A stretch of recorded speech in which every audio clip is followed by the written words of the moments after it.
प्रभु आप धन्य हैं।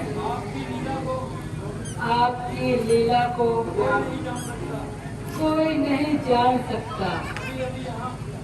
अभी अभी यहाँ समुद्र उमड़ रहा था। अब ढूंढने से भी पानी का घूंट भी प्राप्त नहीं होता। परंतु हमें ये दुख है कि तुम हर समय आहें भरती रहती हो। तुम्हें विरह में देखकर हमारा दिल भी व्याकुल हो जाता है।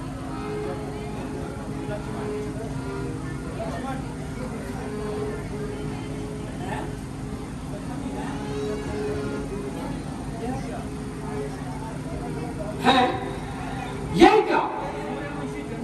सूर्यवंशी झंडा हवा में लहरा रहा है। भैया सावधान हो जाइए भैया। लगता है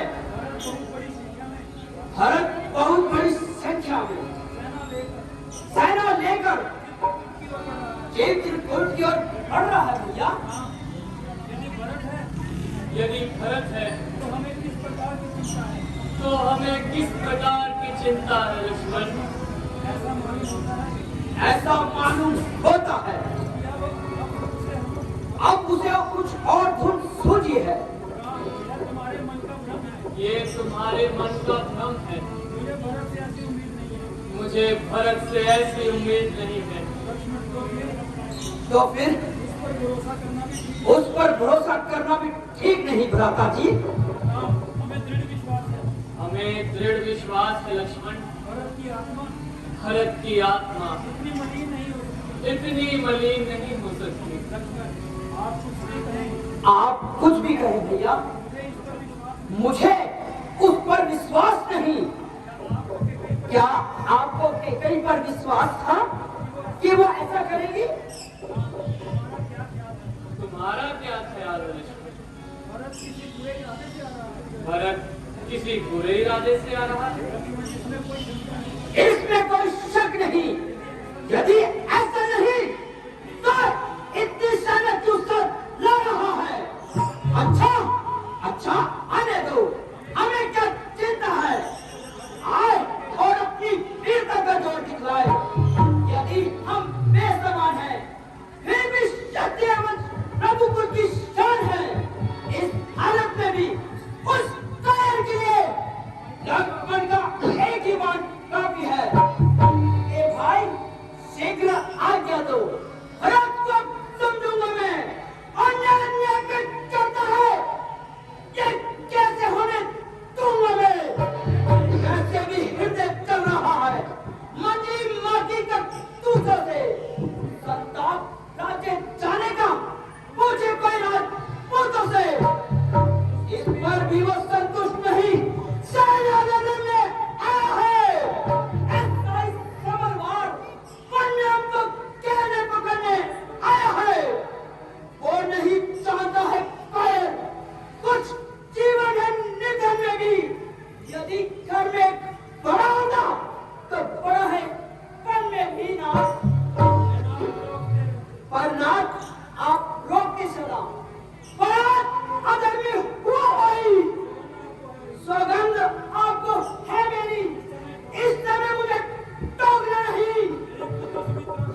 हमें विश्वास है भैया,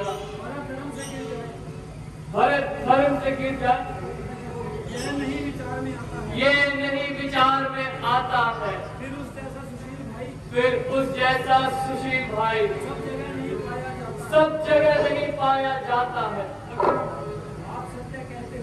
आप सत्य कहते हो भैया, परंतु एक बात को भूल गए, जब तक भरत था धनवान तब तक हम दबा न सकते थे। मैं के सो लक्ष्मण भी उसको लड़ने में हरा न सकते थे, पर आज अधर्मी हुआ भाई, और दिल सारा धर्म का है।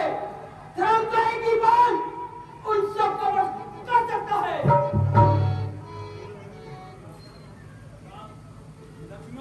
लक्ष्मण वो देखो वो तो बेचारा अकेला है, भागा हुआ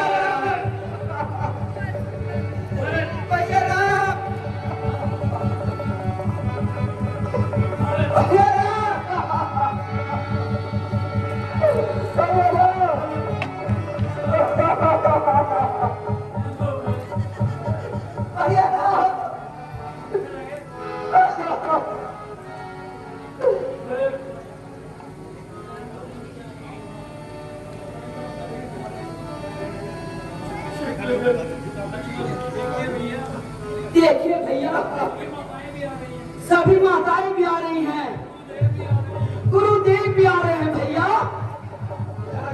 भैया, बड़े भैया, मेरे बड़े भैया।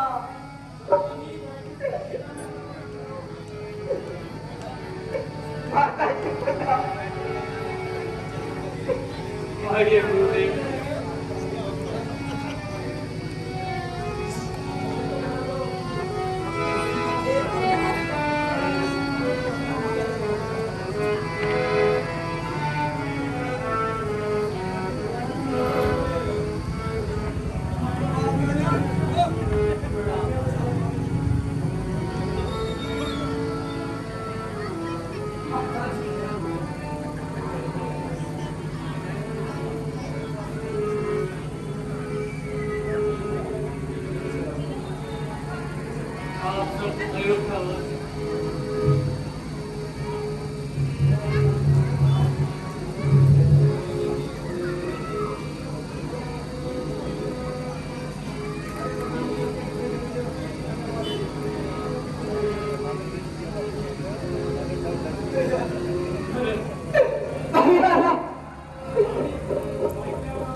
प्यारे भरत,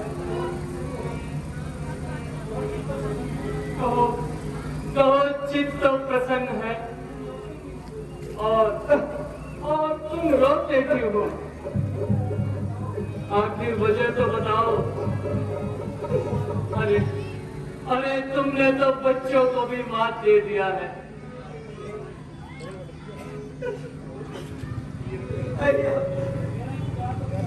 मेरा इंतजार तो क्या होता, आप हमें छोड़कर चले आए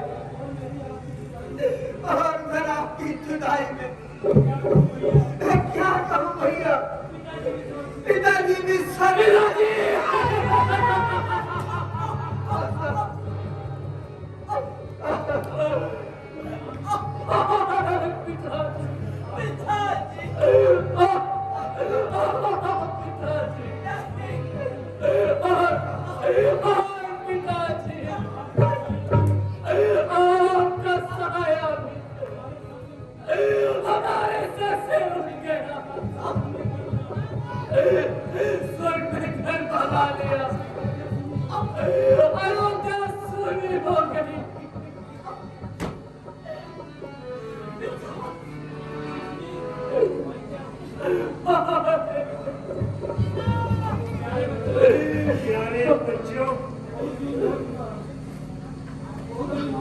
बहुत जुल्म हो चुका है। यह दुनिया आनी जानी है, किस्मत के लिखे को कौन मिटाएगा? मेरा गुजरे हुए समय के लिए से कुछ न मिलेगा।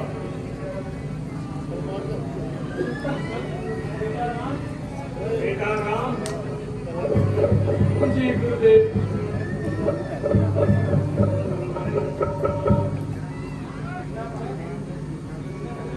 बेटा भरत।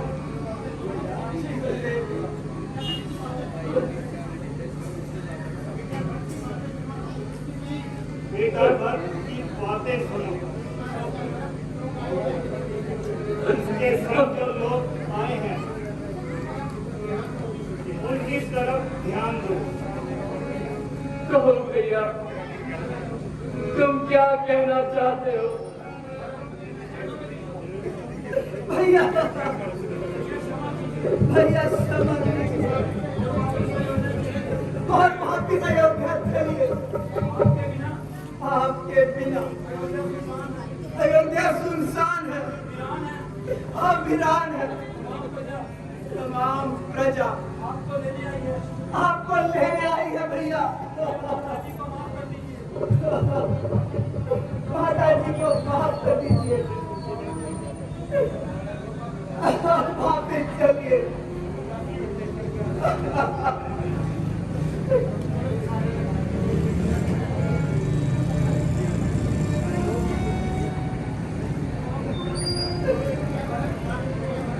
भैया भरत, तुम्हारा और प्रजा का मेरे साथ प्रेम है, मैं जानता हूँ। तुम्हारे दिली प्रेम को भी पहचानता हूँ, परंतु क्या करूं? पिताजी का प्रण प्राणों के साथ है। जब तक 14 वर्ष पूरे ना होंगे मैं अयोध्या ना लौट सकूंगा। भरत, तुम खुशी से राज करो और सब काम संभालो और प्रजा की सेवा करो। भरत, 14 वर्ष तो बातों बातों में कट जाएंगे। भैया एक बात तो आप भी भूल रहे हैं, शास्त्र के अनुसार बड़े माता जी के होते हुए छोटा राज नहीं कर सकता। यदि करता है तो अधर्म है, ये धर्म नहीं है भैया। मैं कभी ना दूंगा ये आज्ञा। तुम पाप अनित अधर्म करो, उपदेश यही होगा मेरा। पुण्य सत सुशील कर्म करो। ठहरो बेटा, यूं आपस में वेदांत करने से झगड़ा समाप्त नहीं होगा। इसका एक ही उपाय है। कहिए गुरुदेव। गुरुदेव, जब तक रघुराई वन में है, अयोध्या का तख्त खाली है, परंतु भरत कभी उस पर न बैठ सकेगा। आप ऐसा उपाय करें, दोनों की बात रह जाए। हाँ हाँ, वही तो बता रहा हूँ। जब तक राम वन में रहे अपनी चरण पादुका देते, वो चरण पादुका राज सिंहासन पर रहे और राज्य का रखवाला भरत बने। गुरुदेव, आपने मुझे ही मजबूर कर दिया। मैं राज और राज दरबार किसी के काम में दखल नहीं लेना चाहता। मजबूरी है बेटा। अच्छा भैया, यदि आप सब नहीं मानते तो अपनी खड़ाम दीजिए। मैं इसे अयोध्या के तख्त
Thank